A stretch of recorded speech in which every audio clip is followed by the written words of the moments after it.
आज हमारा last lecture है पहले चैप्टर का, तो हम थोड़ी बात कर सकते हैं। तो इसलिए मैं आज थोड़ा बात करना चाहता हूँ किस तरीके से हमें पढ़ना चाहिए कि हम अपना जो एम है लाइफ में वो अचीव कर सकें। आप सब ने सोचा होगा, कोई नॉन मेडिकल में है तो IIT JEE वगैरह का इसने प्लान किया होगा, कोई मेडिकल में है तो वो अच्छे मेडिकल कॉलेज में एडमिशन चाहता होगा, एम्स वगैरह तक क्लियर हो सके, इतना आप प्लान करके चल रहे होंगे। अगर सपना देखो तो फिर बड़ा ही देखो, फिर तो आपको उतना ही सोचना चाहिए। तो बताता हूँ कि किस तरीके से रिजल्ट आता है, मतलब सबसे जरूरी बातें क्या है रिजल्ट को लाने के लिए। थोड़ा सा बस 5-1 मिनट की बात उसके ऊपर, फिर हम आज का लास्ट टॉपिक खत्म कर देंगे और ये चैप्टर खत्म हो जाएगा। क्लियर। तो जैसा मैं कहता हूँ कि आपको सीखने के लिए क्या करना पड़ेगा वो बताता हूँ। सबसे पहले आपको करेक्ट पॉइंट ऑफ व्यू की जरूरत है। तो आपकी सोच सही होनी चाहिए, तभी आप चीज़ों को सीख पाओगे, नहीं तो सीख नहीं पाओगे। सोच सही में मतलब क्या है, मतलब आप ये मत सोचो कि कोई एग्जाम है जो आपको देना है। आपकी थिंकिंग ये होनी चाहिए कि हम साइंस पढ़ रहे हैं या और उसको सीख रहे हैं, सिर्फ पढ़ रहे नहीं है, मतलब हम साइंस को सीख रहे हैं, उसके पूरा इंटरेस्ट उस चीज़ के अंदर होना चाहिए। अगर आप एक नॉन मेडिकल के स्टूडेंट हो तो आज ही से अपने आप एक इंजीनियर मान के चलो। आपकी सोच जब इंजीनियर जैसी हो जाएगी तो अपने आप ही आप एक बढ़िया इंजीनियर बन ही जाओगे। वो एग्जाम ये डिसाइड नहीं कर सकता कि आप फ्यूचर में कितना अच्छा करते हो। ठीक, वो अच्छा हो तो बहुत बढ़िया ही बात है, और अगर वो अच्छा ना भी हो तो भी उस पर ज़्यादा कुछ फर्क नहीं पड़ता है। आपका करेक्ट पॉइंट ऑफ व्यू होना बहुत ज़रूरी है। मतलब अगर आज ही आपकी सोच एक इंजीनियर जैसी है, और कैसी होती है एक इंजीनियर की सोच, उसकी सोच होती है कि वो जो भी प्रॉब्लम्स हमारे रास्ते में आ रही हैं उनका हल ढूंढे। यही एक अच्छे डॉक्टर की, एक अच्छे जो डॉक्टर जो रिसर्च में रहता है उसकी सोच भी होती है कि जो बीमारी उसके पास आई है उसको वो इलाज कर सके सही ढंग से ढूंढ सके। जैसे अभी आपने देखा कोरोना चल रहा है, तो सबसे बड़ा सवाल क्या है, सारा चीज़ इस बात पे टिकी हुई है कि सबसे पहले कौन इसका इंजेक्शन निकालेगा, कौन इसका इलाज निकालेगा। तो फिर से कहाँ बात आ गई, रिसर्च में। यानी कि जो परेशानी आपके सामने है, देखो छोटी परेशानी नहीं है, बहुत बड़ी परेशानी है, सारी दुनिया इस चीज़ के पीछे लगी हुई है। जो सबसे पहले इस चीज़ का हल ढूंढेगा वही जीत जाएगा। वही आप समझ सकते हो बहुत ज़बरदस्त इकोनॉमिकल बेनिफिट्स होने वाले हैं उस कंट्री को, तो सबसे पहले इसका रिजल्ट ढूंढ लेगी, इसका सोल्यूशन ढूंढ लेगी। तो बस यही आपकी सोच होनी चाहिए कि देखो रिसर्च क्या, जो स्टूडेंट है, साइंस का स्टूडेंट है, उसकी सबसे बड़ी सोच यही होती है कि कोई परेशानी जो उसके रास्ते में आए उसका बस उसे हल ढूंढना है।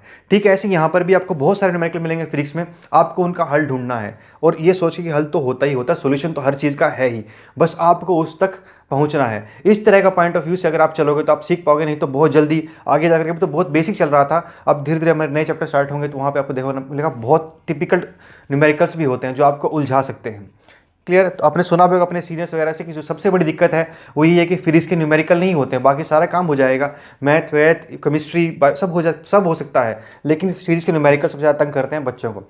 सबसे कम स्कोरिंग भी यही है, सबसे कम स्कोरिंग यही है, लेकिन जितना भी स्कोर आता है उसी से रैंक आता है। तो पहला पॉइंट क्या कि आप चीज़ों को पढ़ोगे उनको सीखने के लिए, किसी एग्ज़ाम को क्लियर करने के लिए नहीं। हमें चीज़ों को पढ़ना है कि जो भी आ रहा है रास्ते में उसको सीखने के लिए, फ्यूचर में अपने आप वो कहीं ना कहीं यूज़ हो जाएंगी। अगर आपने सीखा है तो आप एक काम जरूर आएगा, भले ही आप वो एग्ज़ाम क्लियर कर सको या ना कर सको। तो ये पहला पॉइंट था। अब दूसरी बात, न्यूमेरिकल करने का सबसे बढ़िया तरीका क्या होता है। न्यूमेरिकल करने का सबसे बढ़िया तरीका यही होता है कि आप न्यूमेरिकल ही करो। पॉइंट क्लियर हुआ? कुछ नहीं हुआ? सुनो, अक्सर बच्चा क्या सोचता है कि हमसे कोई न्यूमेरिकल सोल्व इसलिए नहीं हो रहा है कि शायद हमको थ्योरी नहीं आती है, और फिर बच्चा थ्योरी पढ़ने जाता है, वापस बुक पढ़ने जाता है। तो और फिर जब तक वो बुक पढ़ के आता है तब तक उसका जोश ठंडा हो चुका होता है, फिर न्यूमेरिकल उठाता है, फिर न्यूमेरिकल सोल्व नहीं होता है। घूम फिर करके हफ्तों महीने इसी तरीके से निकल जाते हैं, बार बार थ्योरी पढ़ी गई, बार बार ट्राई किया गया, बार बार फिर न्यूमेरिकल अटक गया, और फिर लास्ट तक भी 2 साल के बाद भी न्यूमेरिकल सोल्व नहीं होते हैं। तो उसको सोल्व करने का सबसे बेस्ट तरीका यही है कि थ्योरी या कॉन्सेप्ट एक जगह से सुनो। मैं ये नहीं कहता मुझे सुनो, जो भी आपको अच्छा लगता है, जहाँ से भी आप सुन रहे हो, सुनना बहुत ज़रूरी है कि पढ़ने से वो बात समझ में नहीं आती है जितना सुनने समझ में आती है। तो किसी भी एक जगह से कॉन्सेप्ट को सुनो, समझो, उस पर यकीन करो, उसके बाद आप डायरेक्ट जाओ अपनी बुक में, जो भी आपके पास बुक है या नोट्स हैं, अगर नहीं है तो जिस बच्चे के पास है उससे फोटोकॉपी वगैरह ले लो, और यही नेट पे बहुत सारे न्यूमेरिकल इसके मिल जाएंगे, क्वेश्चन मिल जाएंगे। डायरेक्ट जाकर न्यूमेरिकल ही ट्राई करो, उस पर जुट जाओ। पहले 1 दिन में 2 दिन में एक न्यूमेरिकल होगा, धीरे धीरे वो स्पीड अपने आप बढ़ती चलेगी, और एक बार सोल्व होने शुरू हुए उसके बाद फिर वो अटकते नहीं हैं। क्लियर। तो पहला पॉइंट क्या है कि सिर्फ न्यूमेरिकल ही डायरेक्ट ट्राई करने हैं बुक में से, आपको कॉन्सेप्ट कहीं से सुनना है। जब फिजिकल क्लास शुरू हो जाएंगी फिर तो क्लास में अटेंटिवली सुनो, और जब तक वो शुरू नहीं होती तो जिसका मर्जी, मैं ये नहीं कहता मेरी सुनो, जिसकी मर्जी वीडियो जहाँ से मर्जी देखो, पर एक बार सुन करके बार बार ये मत करते फिरो कि यहाँ भी सुन लिया, वहाँ भी सुन लिया, यहाँ भी पढ़ लिया, वहीं पढ़ लिया। ऐसा करने से कुछ नहीं, आप सिर्फ टाइम वेस्ट ही करोगे। एक बार सुन लिया बस, और एक बार सुन के वो दिमाग में बैठ जाए, उसके बाद सिर्फ अप्लाई करना सीखना है। ये है हमारा न्यूमेरिकल सोल्व करने का तरीका, पहली दूसरी चीज़।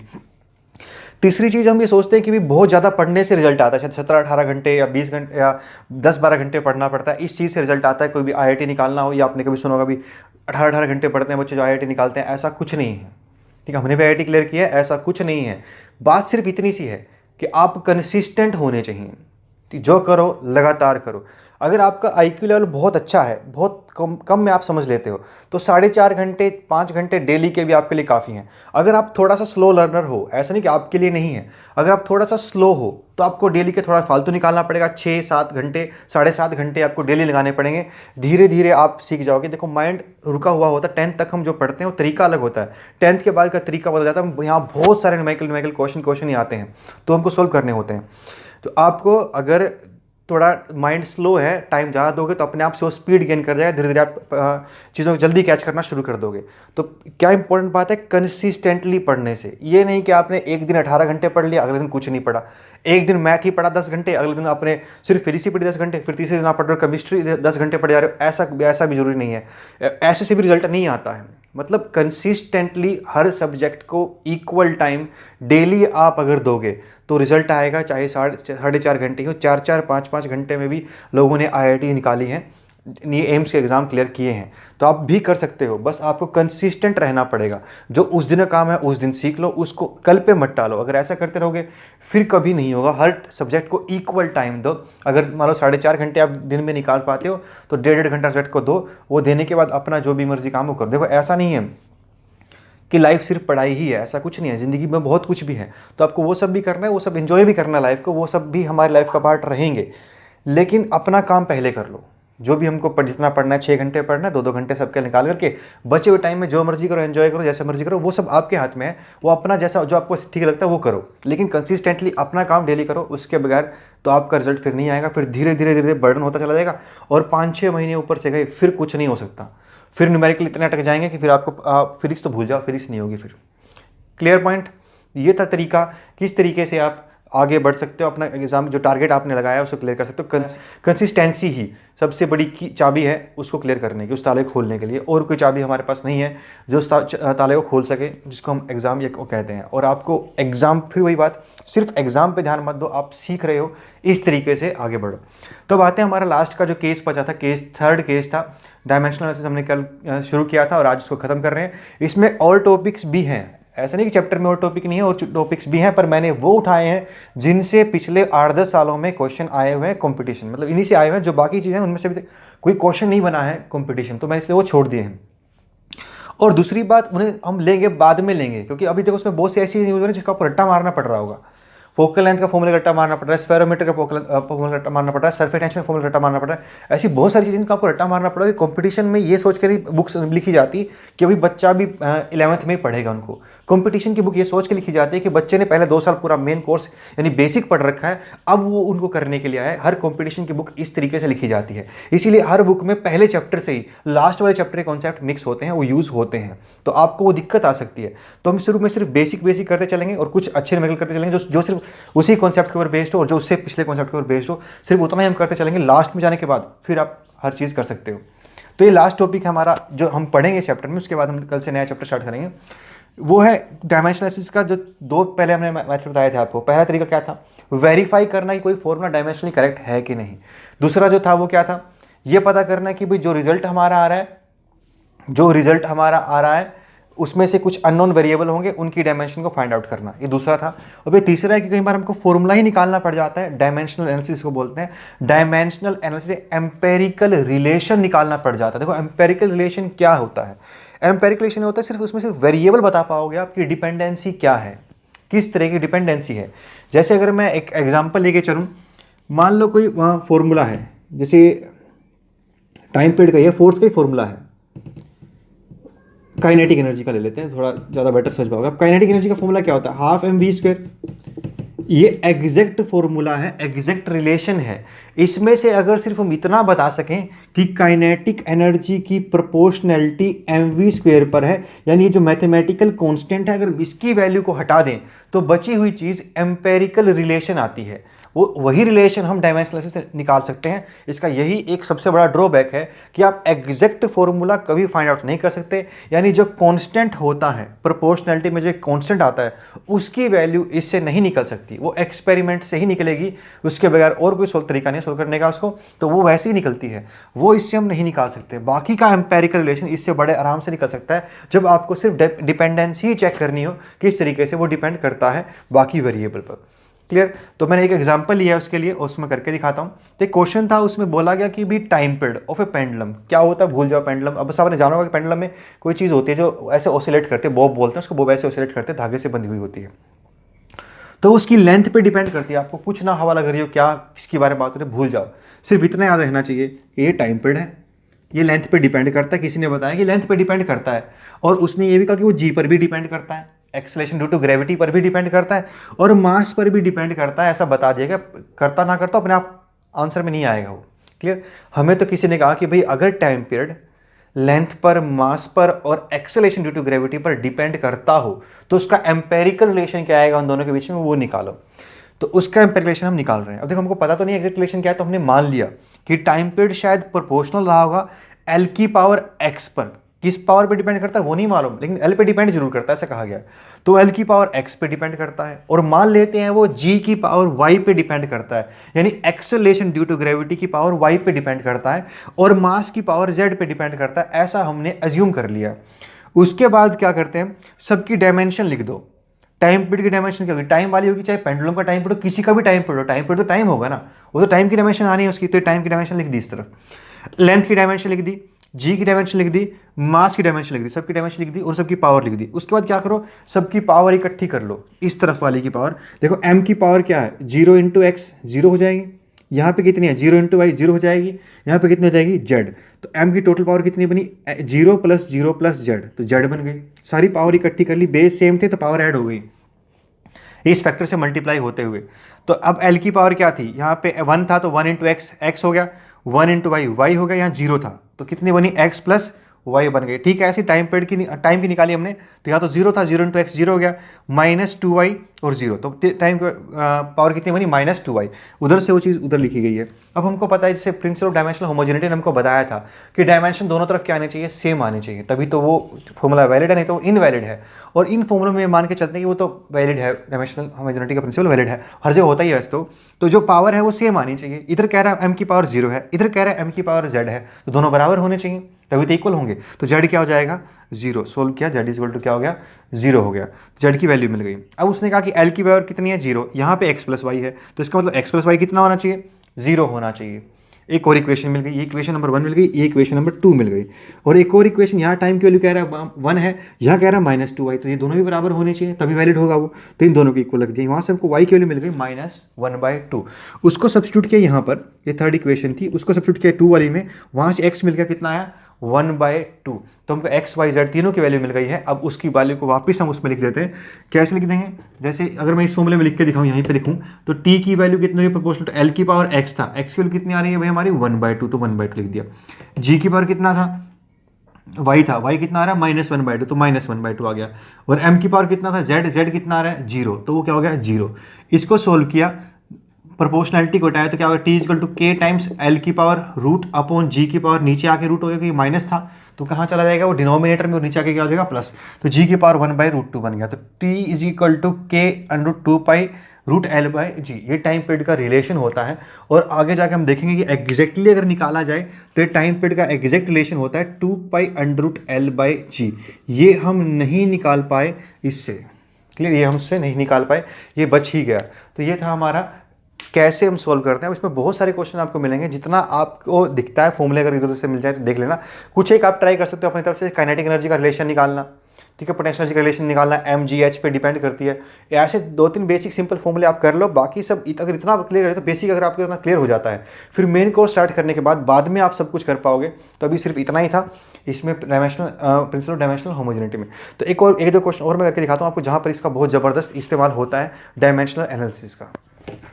तो ये मैंने क्वेश्चन उठाया है जो इसी प्रिंसिपल बेस्ड है। इसमें कहा गया कि ये एक रिलेशन दिया हुआ है, ये इंटीग्रेशन का सिंबल होता है। देखो इंटीग्रेशन और डिफरेंशिएशन ये दो चीज़ें हैं, किसी बुक में मैथमेटिकल टूल सबसे पहले दिए गए हैं। अगर देखो आपने पढ़ लिया फिर तो कुछ नहीं कर सकते हैं, पर मेरे हिसाब से उन्हें शुरू में पढ़ने का कोई फ़ायदा नहीं है। जब वो जहाँ पर इस्तेमाल होगी वहाँ पर हम सबको सीखेंगे। मैं पहले कभी उनको सिखाता नहीं, क्योंकि ऐसा मुझे लगता है कि शायद रट्टा मारा जा रहा है। तो रटने के लिए आपको कुछ भी नहीं बोलूँगा, ना इंटीग्रेशन ना डिफरेंशिएशन, कुछ भी नहीं। जहाँ नेचुरली वो खुद निकल के आएंगे, जहाँ उनकी ज़रूरत बनेगी वहीं पर उनको सीखेंगे। लॉगरिथम हो जो भी जहाँ पर भी जरूरत होगी उसकी, वहीं पर मैं आपको सिखाता चलूँगा, जिससे आपको उनका लिंक समझ में आएगा, उसका यूज़ क्या है वो समझ में आ जाएगा। तो फिलहाल समझो ये कुछ सिंबल है इंटीग्रेशन, इसका वैसे कोई खास मतलब नहीं है इसमें, इस क्वेश्चन के लिए। ये dt है, d का मतलब क्या होता है? चेंज। तो चेंज इन टाइम की डायमेंशन क्या बनेगी? टाइम वाली बनेगी। और नीचे एक एक्सप्रेशन लिखा गया √2a_t²। अगर आप लोग देख पा रहे हो तो बहुत सही है, मैं थोड़ा बड़ा करके लिख देता हूँ इसको। ये था 2at−t²। ठीक, हमको पता करना है कि a⁴x ऐसे दिया गया एक expression, dt/2at−t² = ax sine inverse t/a−1, ऐसी की इक्वेशन लिखी गई है।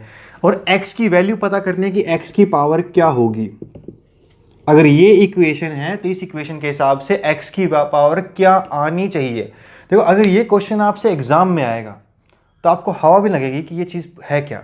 मतलब मैथमेटिक्स बाई चांस अगर नॉन मेडिकल में आ गया तो आप वहाँ पे उलझ के रह जाओगे। आप लगेगी शायद ये क्वेश्चन आपसे मैथमेटिक्स का फिजिक्स में पूछ लिया गया है, आप डायमेंशनल का तो सोच भी नहीं पाओगे, इसमें वो लग जाएगा। क्योंकि तब तक आप 35 चैप्टर तो फिजिक्स के पढ़ चुके होंगे और मैथमेटिक्स सोच चुका होगा, तब इतना पता चलता है कि इसमें लगना क्या है। अभी तो चैप्टर ही हुआ है तो आपको पता है कि वही लगना है, इसलिए अभी तो क्वेश्चन थोड़ा ईजी है, बाद में पता चलेगा इस चीज़ क्या है।